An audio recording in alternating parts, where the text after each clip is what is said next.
Hey guys, welcome back to another DMZ video. Today we're going to be looking at what I believe is the top assault rifles right now in the DMZ, and this is damage for bots and players. So some that you might see that you're thinking, these are really good against players. I'm not going to select because they're not so good against bots. We don't necessarily have damage numbers on bots, so it's just basically me going into game, testing, and seeing what is taking down bots faster. These rifles that I'm going to be doing in this video is going to be the ones that I feel are doing the most damage to players and bots. Format for this video is going to be, we're going to basically show a weapon, and then I'm going to show a little bit of gameplay so that you can see how it takes down bots, takes down players. The weapons that I'm going to be presenting are also going to be very easy to use. The builds are. All right, really quick. We are here at True Game Data. This is Warzone numbers, but this is where I started with figuring out which weapons I wanted to look at. And if you look down here for time to kill, two of the weapons we're going to be looking at is the STB and the Kastov 545. Very, very quick time to kill, and they're also decent at killing bots. So those are two of the weapons we're going to look at, and I will have timestamps for each of the weapons down below. They're in no particular order, so we're going to get started with the STB. Okay, so this is the build I am running on the STB. I am running the Echoless 80, need to have sound suppression, but it's also going to give me bullet velocity, damage range, and recoil smoothness, which is really nice. I actually prefer the Echoless 80 over the Harbinger D20, just because there's a lot less negatives on the Echoless 80 when you look at the stats in True Game Data. For the barrel, I'm going to run the FTAC FB20. Gives me recoil control, bullet velocity, damage range, and hipfire accuracy. Also going to run the FTAC Ripper, which is going to give aiming idle stability, hipfire accuracy, recoil stabilization. This is going to make this weapon very, very stable. Anybody can pick it up. Very minimal recoil. I'm not going to say there's none because there's always recoil on these weapons, but as little recoil as possible because the recoil patterns are crazy with these weapons. They're never the exact same. Then we do 42 round mag, and I run the aim op before optic, but you can put a different one on there if you want. You can take this off and maybe put on, like high velocity or over pressurized for ammo. It's really up to you if you can deal with the iron sights for this weapon. I am going to put the tune attachments up so that you can see where those are. That way I don't have to go through all of them. And I'm going to show you a little bit of the gameplay of me running this weapon. As you can see here, it does take down bots very quickly. The problem for the STB is the limited mag size. Whereas the other guns have 60 rounds, this gun only has 42 rounds, which means that you have to be careful with your ammo. And that's why it's a little iffy to use it, even though it does do quite a bit of damage.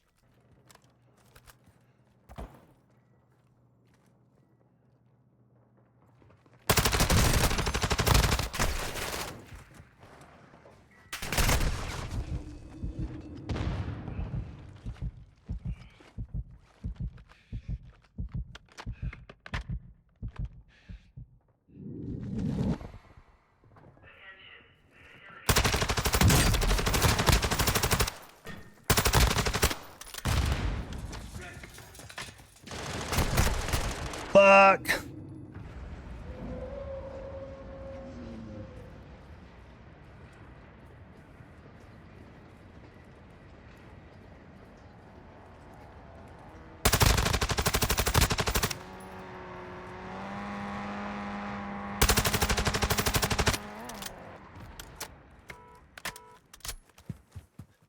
The next weapon I'm actually kind of shocked to be putting on this list, because it just felt like it shot marshmallows.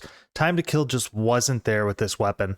But the weapon that I'm talking about is the M4. Yes, I really did not like this weapon for the longest time, just because I would use it, people would recommend it, and I'd just be like, man, like I would get in engagements and lose just because it does not have the damage output. But now with all of the nerfs to all these other weapons, this M4 has actually come out pretty high up. What we're going to do is we're going to put on the Echoless 80, and you're going to find that a lot of the weapons have this Echoless 80 on it. Also, we're going to do the High Tower 20-inch barrel for recoil control, damage range, bullet velocity, and hip fire accuracy. Putting on the F-Tac Ripper, 45 round mag. You can put the 60 on if you want.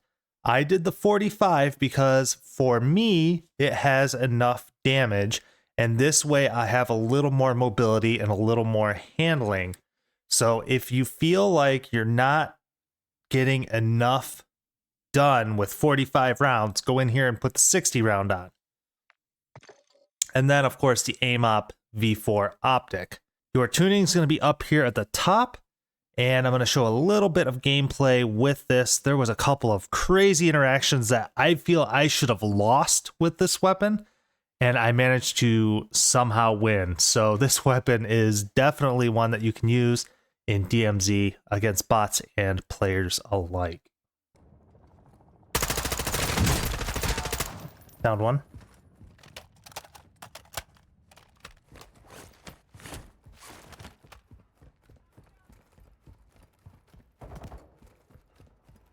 They're like above you. Yeah. 3 bots on the blackboard beside me. They're on my body. Oh shit. Nope, that's me. Okay. Squad mate is down. You are taking effective fire. They're behind me. Advise target operators will put a bounty.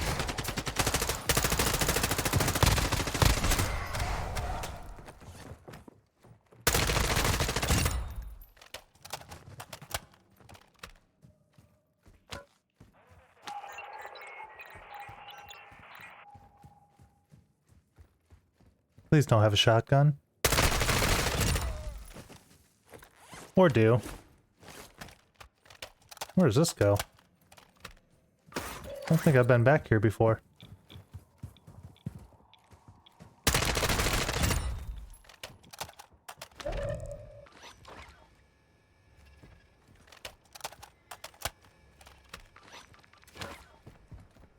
Fuck.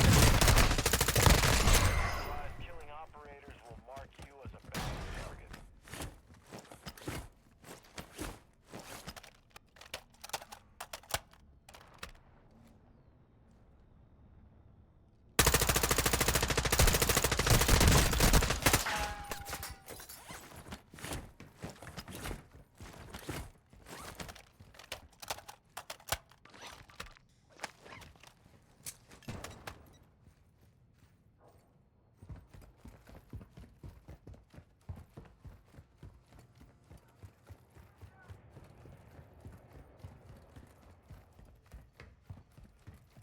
Going for res.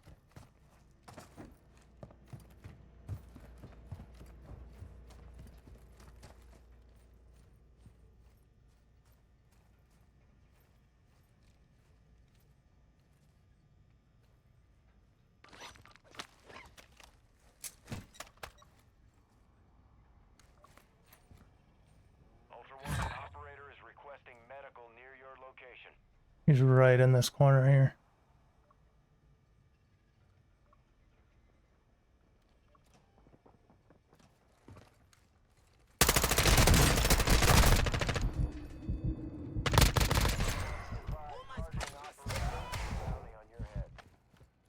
Alright, so it performed very well against operators there, I will say that. Alright, next we're going to be looking at the Kastov 545. This is actually one of my favorites to use in DMZ. And the attachments are as followed. We have the Echoless 80, of course. I'm using that on pretty much everything. F-Tac Ripper 56. On this one, we have the high velocity to increase that bullet velocity. 60 round mag. And then this is another optic you can use if you don't like the AIM-OP V4. You can use this SZ Recharge DX. It has a pretty decent sight picture on it. And it's pretty much like the AIM-OP V4, just maybe a little clearer. So that's another option if you don't want to run the V4. The tuning is going to be right up there at the top, and we're going to get into seeing this gun in action.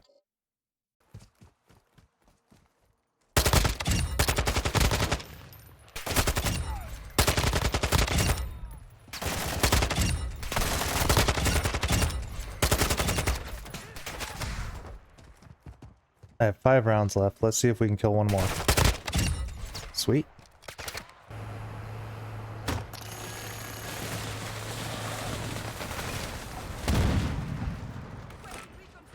Hostile UAV in this sector. He's in between us. He's gonna kill me. I'm dead. He's on me. He's on me. He's by himself.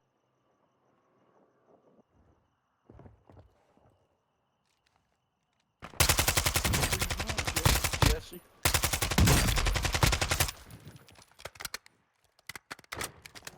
We was running too to fight motherfuckers. Unlike you running up the hill.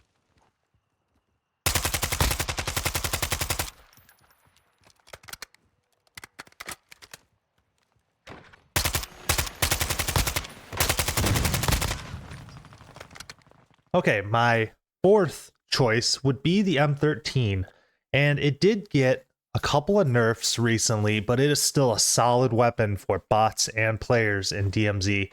I used it just a little bit, and I was wrecking with it, so I might actually go back to using it. I actually have a couple of them in my insured slots.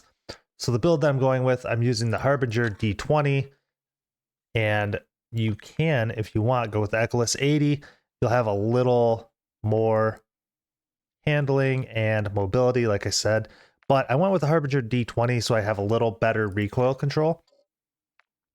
The Bruin Echelon, 14-inch Bruin Echelon, damage range, bullet velocity, and real recoil control. Not worried about hipfire accuracy because this is going to be more at range. Your high velocity for the ammunition, 60 round mag, and then the SZ Recharge DX optic on here.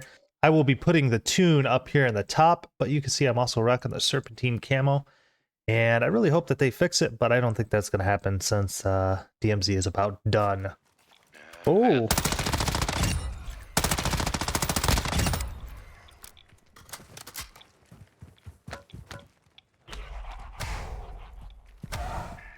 You grabbed the other guy? Oh, yeah, you did.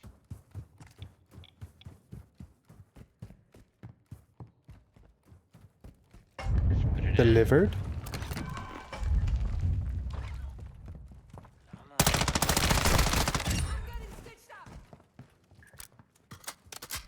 Which is this?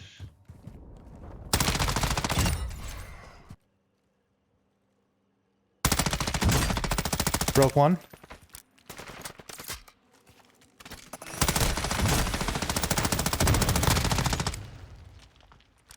One's completely down. One's full killed. Damn. My last weapon, I kind of went back and forth, so I'm actually going to give you 2 weapons.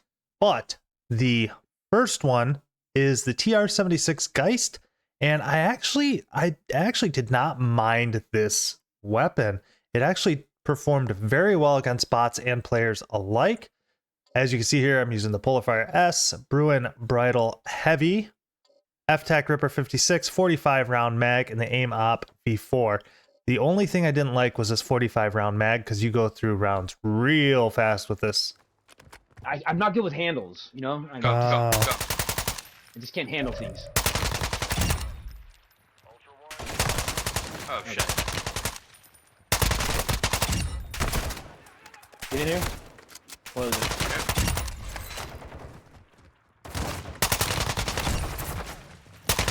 What are you aiming at me for, bro? He's got a rocket. Go get him. He's got a shotgun. You can take him out with a rocket. You got this. Slow and steady. Where? Oh, shit. He's behind in the room, bro. He went running. He went all the way running to the back. All the way running to the back. You got it. All the way running to the back. Yeah. Yeah. Yep. Yeah.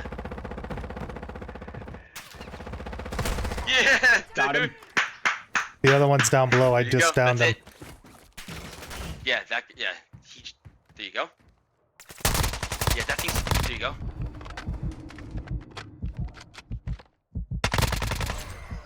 Finish him. Oh, you got him. Go get me. All right, so for a bonus weapon, I had to include the TAC 56 just because it is a a very good all-around AR. You can use it with a sight, you can use it with iron sights, you can use it as a sniper support, you can use it for long range. There's just so many different things you can use with the TAC-56. I'm going to show you two different builds that I'm using. I still enjoy using TAC-56 and it still decimates bots and players. So what I'm going to be running is the Echoless 80, 17.5 Tundra Pro barrel, damage range, hipfire accuracy, and bullet velocity. 5.56 high velocity rounds, 60 round mag, and without a sight, I am running the FSS combat grip for recoil control. Makes this thing quite the laser. The other way you can run it, keep your muzzle, keep your barrel, ammo, and magazine, take off that rear grip and put on a sight. And this thing can be used for a little longer range, still beams.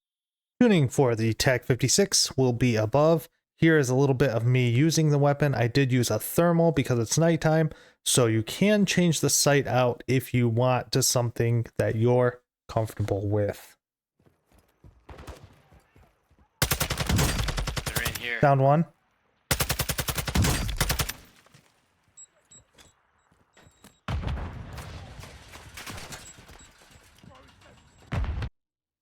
All right, with that being said, I know there's going to be some people that are like, well, why didn't you put this weapon on here? These are just the choices that I would use in the DMZ. And like I said, I was looking at stats. I was going in-game testing them against bots and players. We don't have damage numbers on bots. So these are the weapons that I feel performed the best against bots and players. So if you have something else that performs better and, you know, go ahead and use it. I mean, I'm just here to help out where I can. So these builds hopefully will help you guys out. If you are interested in seeing any other videos, definitely check out these videos on the right and left and get ready because we are going to be heading into MW3 with campaign here this week and MW3 next week coming out November 10th. We're also going to be giving away quite a bit of stuff, so make sure you're there at the live stream November 10th. See you guys later.